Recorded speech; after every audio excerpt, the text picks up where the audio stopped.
नोएडा उत्तर प्रदेश की आर्थिक राजधानी और उत्तर प्रदेश की रीढ़ की हड्डी। रीढ़ की हड्डी इसलिए क्योंकि कहीं ना कहीं अर्थव्यवस्था में उसका सबसे बड़ा कंट्रीब्यूशन है, लेकिन कल वो दहक गई। नमस्कार, मैं हूं संजय राणा, आप देख रहे हैं देशपक्ष। देखिए, आंदोलन होना चाहिए, आंदोलन अपने हक के लिए करना चाहिए, उसमें कोई कुरेज नहीं। लेकिन जिस तरह से कल नोएडा में जगह जगह पे आगजनी, तोड़फोड़ और कारों और वाहनों को जलाया गया और कहीं ना कहीं अपने ही लोगों द्वारा अपने ही लोगों को मारा गया, वो कहीं ना कहीं दुखद। देखिए, ऐसा है कि आपकी मांगे हो सकती हैं और बिल्कुल सही है। हमारे श्रमिकों की मांग है, महंगाई बढ़ रही है और महंगाई के हिसाब से उनको पगार यानी सैलरी भी मिलनी चाहिए। लेकिन सैलरी मांगने का अधिकार है, आप उसके लिए आंदोलन कर सकते हैं और आंदोलन कहीं ना कहीं सरकार के कानों तक पहुंचा।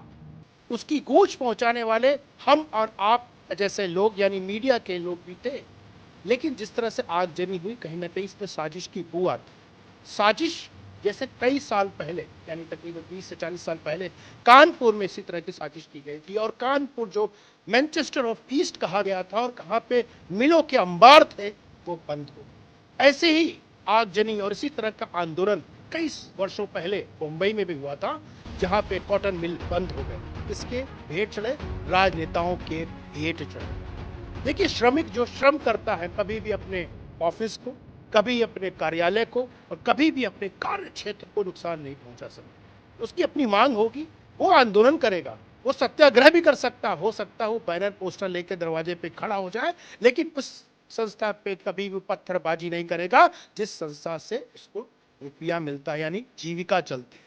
देखिए, कहीं ना कहीं लोगों ने भड़काया है, कई ऐसे पोस्ट आए हैं जैसे जिसको देख करके ऐसा लग रहा है कि लोगों को भड़काया गया और कोई अराजक तत्वों को कहीं ना कहीं भीड़ में सम्मिलित किया गया। और उस सम्मिलित होने के बाद भीड़ आक्रोशित हो गई। वो श्रमिक नहीं थे, वो आक्रांता थे।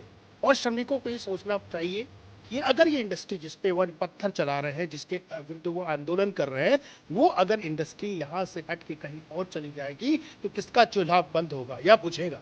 चूल्हा आपका बुझेगा। चूल्हा उन नेताओं का कभी नहीं बुझता है जो नेता आपको हमेशा आंदोलन करने पे मजबूर करते हैं। लाल झंडा लेकर के आंदोलन करना किसी भी समस्या का समाधान नहीं है।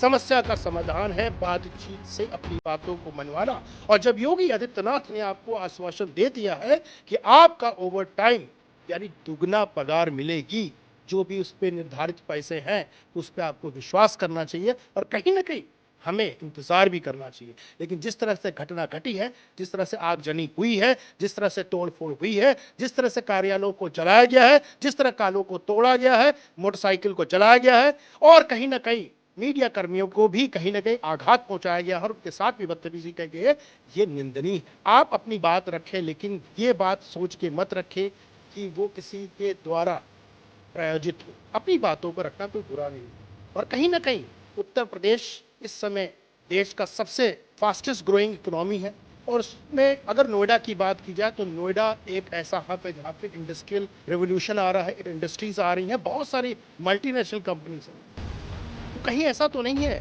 कि इस उत्तर प्रदेश की जो नाक है, उत्तर प्रदेश की जो शान है, उसको धूमिल करने के लिए इस तरह के आयोजन किए गए। इस तरह के आयोजन से बचना चाहिए और श्रमिकों को और श्रमिक नेताओं को योगी आदित्यनाथ की बातों पे विश्वास करना चाहिए। इस तरह से तोड़ फोड़ से कोई फायदा नहीं है। तोड़ फोड़ से कहीं ना कहीं अपने घर का जो चूल्हा है उसको ही बुझा लिया।